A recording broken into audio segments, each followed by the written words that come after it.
Ladies and gentlemen, enter the Matrix with me so I can reveal more to you about the Lincoln Continental that was used in it.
Hello. I see you fallen down. I'm not here to necessarily help you get yourself up. All I can say is that I am offering the truth, nothing more. But this time, you're gonna have to take the truth. Take the red pill.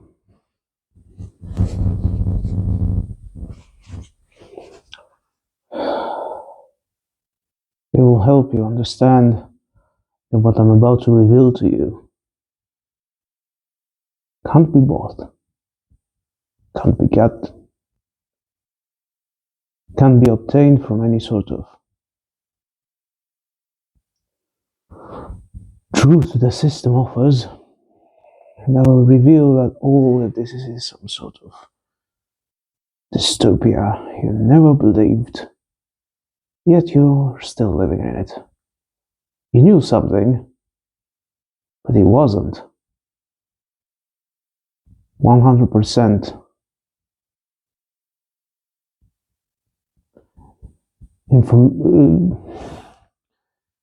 it wasn't information from sources that were 100% reliable.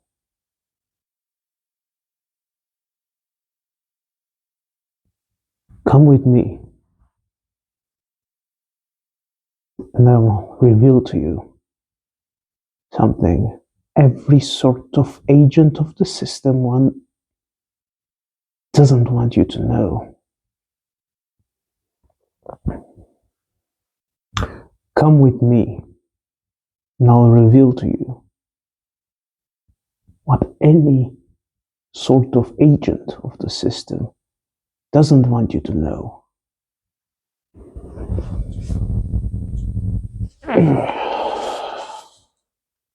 Good. You made the right choice.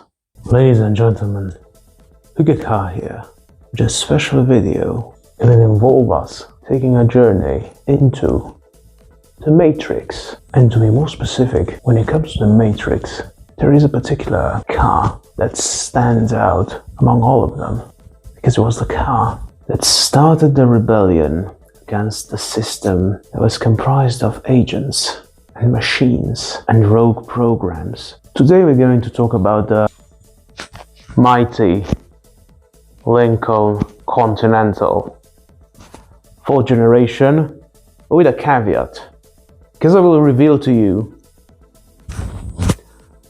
something the system doesn't want you to know. I could be in real danger of revealing the truth to you, but at the same time, I'm willing to do it because that's what I am here to do. That is my main goal for today. So, Lincoln Continental, 1964. What I can tell you about the Lincoln is that Lincoln, as you know, is the luxury division of Ford Motor Company. And this particular car, as I said, 1964. But keep in mind, I will tell you something when we get to the trivia segment. It was a rear-wheel drive car, 7-liter engine with a displacement of 7,046 cubic centimeters, a naturally aspirated V8 OHV engine, front engine car with 16 valves and the carburetor. It had the maximum power of 320 brake horsepower, that would be 239 kilowatts, or 324 metric horsepower, that's PS, at 4,600 RPM. It produced a torque of 630 Newton meters, roughly 465 feet-pound at 2,600 RPM. And the power-to-weight ratio, this is a very important aspect because it tells us more about this particular car. Even though in the movie it seemed a lot faster, the reality was much more different than that. Because it had a power-to-weight ratio of 134 brake horsepower per ton, which is roughly 100 kilowatt per ton or 136 metric horsepower per ton. Some similar cars with that value when it comes to the power-to-weight ratio are the Honda Civic 1.5 Turbo at 138 brake horsepower per ton. This is the closest match, by the way. The Toyota Corolla Hybrid at 127 brake horsepower, and the Volkswagen Golf 1.5 TSI at 130 brake horsepower per ton. And as we can all guess and see, the Lincoln was pretty much low-end torque, and that offered effortless cruising as a car, a land yacht, if you will, at 630 Newton meters at 600 RPM. This sort of performance was able to move that land yacht without breaking a sweat. So as you can see, it was just a car that was made to be enjoyed rather than just driven, like drive a fast car nowadays. No, it was meant to be cruising around, but not so much in Matrix, which is a dystopian film, by the way. Now when it comes to engines, there were 3 available engines for this particular car. There was, as I said, 7-liter male V8 engine, a 7.5-liter 385 series V8, and a 7.6-liter male V8. So we can see a 0.6 liter increase in displacement. And when it comes to the transmissions available, there was only automatic because it was a luxury car. Both were 3-speed automatic, one of them the turbo drive transmission and the C6. Now when it comes to the male engines, male stands for Mercury, Etzel, and the Lincoln, produced from 58 to 67, with ranges between 6.3 and 7.6 liters in terms of displacement. And the engine didn't share any major component with any other Ford engines from the family. It was like a true lone wolf of its own. Now when it comes to the C6, it was fully designed and built in-house by Ford. It was made out of a light aluminum case, powdered metal internals, and it was the foundation for Ford's first electronically controlled transmission. When it comes to production of this mighty car, you see, it had a length of 216.3 inches, or the equivalent of 549.4 centimeters, the wheelbase 126 inches, or 320 centimeters. The air conditioning was fully optional, and when it comes to the styling upgrades, it offered full-length lower body moldings, horizontal rear end treatment, thick center grille bar, flat side glass, new dashboard. The standard features that were offered were, of course, power brakes, steering, seats, windows, and radio. And when it comes to pricing, we're taking into account the inflation from 1964 to 2026. The sedan was evaluated at $6,290, which today would roughly be $67,001 and the convertible version was $6,940, roughly $73,925 today. For the standard version, of course, it was just a $20 spike at the time, which roughly, you get the idea. You get the numbers here. And when it comes to the sales, now this is very important, 32,969 sedans were sold. 3,328 convertibles were sold. In total, 36,297 vehicles, which was an increase by 5,064 vehicles from 63. So still a significant amount of cars were sold. And this, of course, this fourth generation ran from 61 to 69. And from 1970, the fifth generation was introduced and the design changed a bit. The Lincoln Continental was the last presidential car to not be armored. This one is the car that carried President Kennedy during his assassination in 1963. And now, this is where the forbidden knowledge comes into play, because I will tell you something. The system doesn't want you to find out. So when it comes to the trivia of the car, the first thing we notice is that the number plate of the car reads AAO34A. Remember that. And this number plate can be interpreted in two different ways. The first one comes from Reddit, from this particular comment over here, of supposedly med student that said that AAO stands for the following medical acronym: alert, awake, oriented. And the X3/X4 element means the orientation of the patient is to person, time, place, and situation. It could be interpreted as that. In this case, when it comes to Neo, as you've seen the previous footage, when we first see the car in the Matrix movie franchise, Neo is AAO X3 at best, because he has no idea what Matrix is. I mean, technically he does have, because he has the alias Neo, which technically is his real name, but he has no idea overall what the Matrix is at first. So the biblical interpretation of the number plate could also stand for Acts of the Apostles from chapter 3 verse 4, which says, Peter looked straight at him, as did John, which can be a possible reference that Neo was being seen and chosen. And I will also tell you this, Neo is an anagram of 1. Make of that what you will. And another bit of trivia here is that the car actually wasn't really black, it was rather green, but because of the settings the Wachowskis opted for, when it comes to the cameras and the overall aesthetic with the green coloring that gave the impression that we are in a computer screen, it was painted dark green on set. And as I said, it appears black only because the green color grading. And now this car is on permanent display at Warner Bros. Studio. When you're taking a tour, you can see the car that was used. Well, at least one of them, because I suppose they used several of them. And yeah, the noir aesthetic of the film, you already know about it. And technically, you can say Matrix is a cyberpunk film, but still, they didn't opt for the typical cyberpunk look. And now, here comes the really forbidden knowledge. So you remember, on this channel I'm showcasing unboxing diecast of several types. The car you see in the movie is not a 64 Lincoln, as it said on the packaging of the diecast. No, absolutely not. It is a 1965 version. And Mattel, implicitly through the brand of Hot Wheels, used an already existing casting of the Lincoln Continental from 2007, which was a 1964 version. Because the Continental had two castings, one from 2000, where it was a convertible, and one from 2007, which was the hardtop sedan we know. And therefore, the premium diecast that you've seen in this video, the 1964 Lincoln, but in the movie is the 1965 Lincoln Continental Mark IV.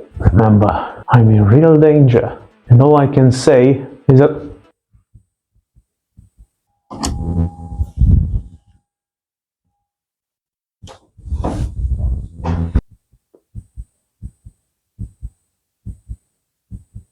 you, yes, It is I.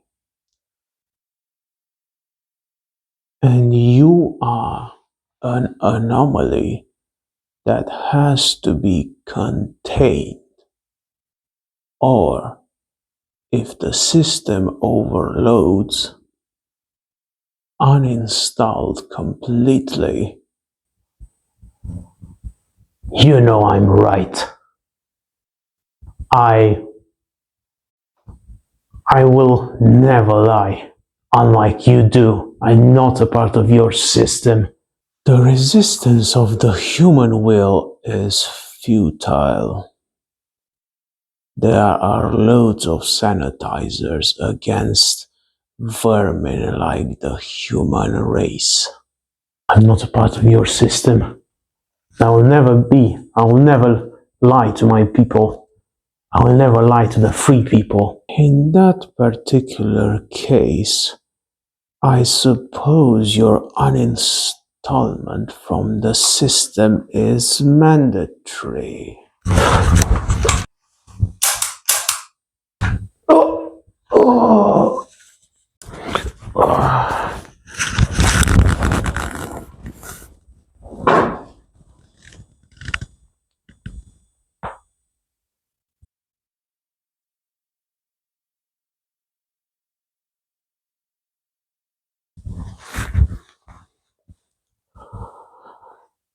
Remember that systems always have guardrails against anomalies.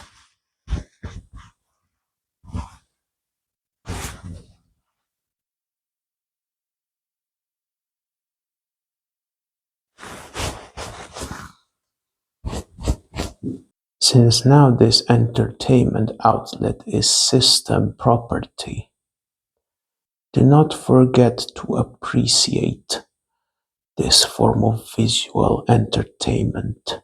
Accede as a new member.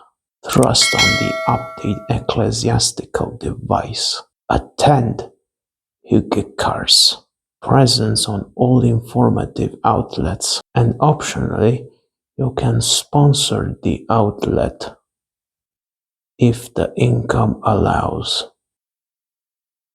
Remember to never underestimate rigid individuals, as they may know a thing or two. You do not. Goodbye, and always be compliant to the traffic norms of the system.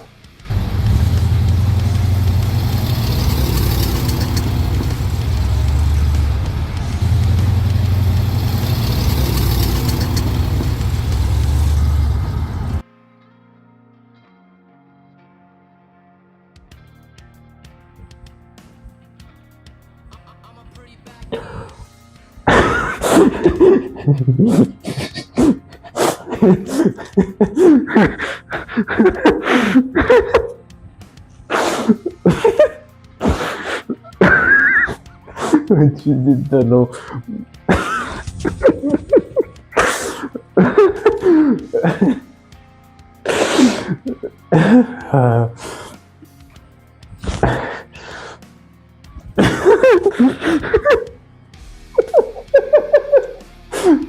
Oh my god. Jesus.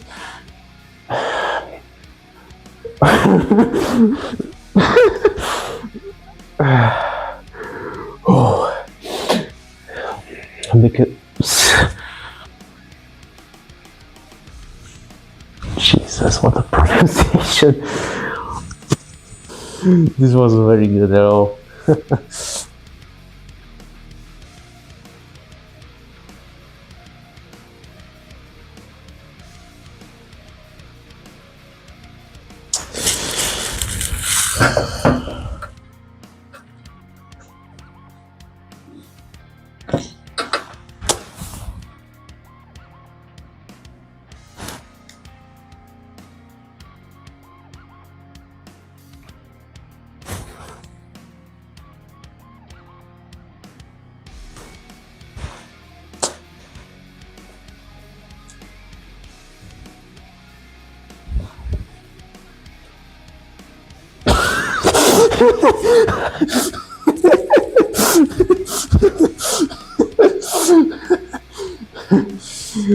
My God, that was something else.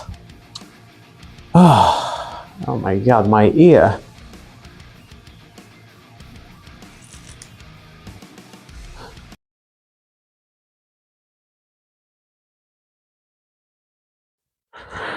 Now, for those of you that have stayed until here, and the Rings t-shirt, I will take the red pill right in front of you with red soda. Probably won't be able to drink alcohol for a while, but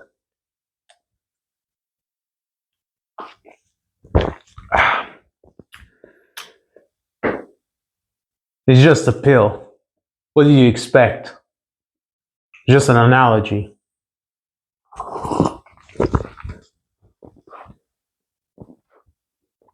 What did you expect? To become Andrew Tate all of a sudden? Come on. It's just a pill. It's just a metaphor. It's just something else. But if you really take the red pill, you're not going to be allowed to drink alcohol for a while if you want to get the full effects of it. All right?